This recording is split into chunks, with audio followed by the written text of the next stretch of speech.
Dr. B.R. Ambedkar.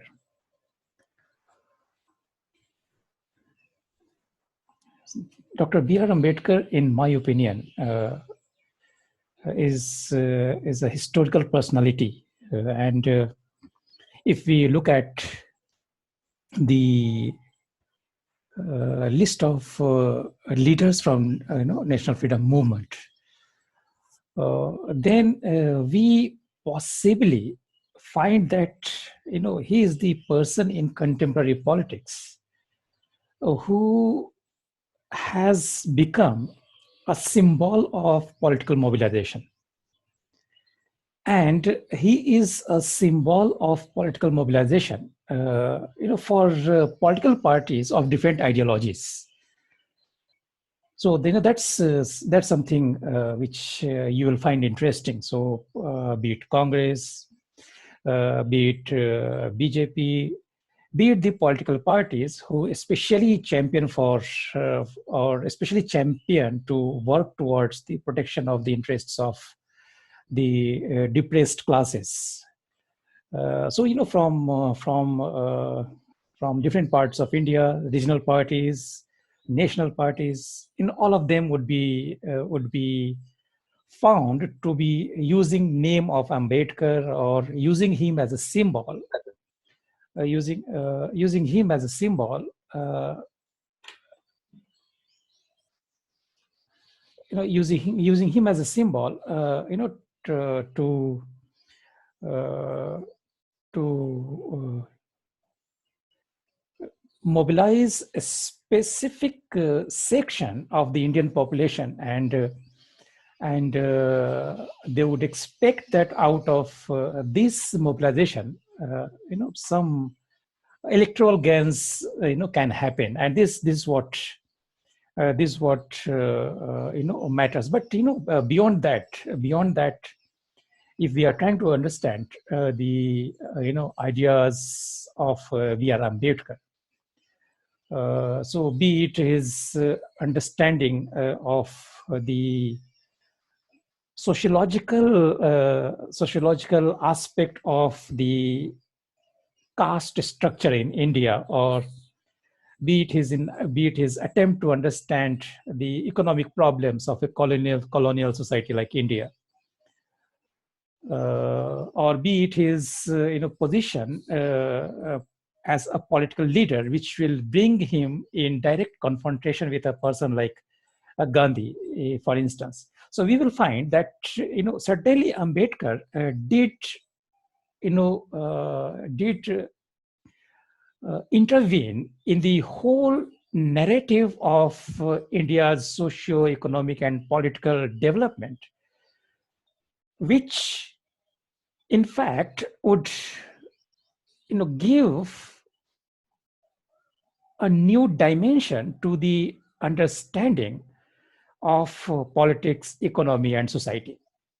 The point I'm trying to make that possibly as far as a person like B.R. Ambedkar was concerned, so his ideas and his approach both would bring in certain new dimension to the dominant narrative, which possibly would be found during his time. And of course one can try to look at the contemporary politics, and one would understand that more than understanding the deeper thoughts which Ambedkar had introduced in the discourse of understanding India's politics and society, I think that has somewhere been left behind, and his personality and the symbolism which is attached to his personality is considered to be a political resource by different political parties, and that is where we try to make distinction between what actually Ambedkar contributed in terms of his socio-political and economic thinking as a modern Indian thinker, and the way after his life his personality has been used by political parties of different ideologies to make electoral gains. So, of course, the parties which champion, and the point I made earlier, the parties which champion, to work for the cause of the depressed classes. So, for him, Ambedkar would be a person over whom possibly they would, claim to have a copyright. So, be it some of the depressed parties in Maharashtra, like the Republican Party of India, for instance, or be it the Bahujan Samaj Party in Uttar Pradesh.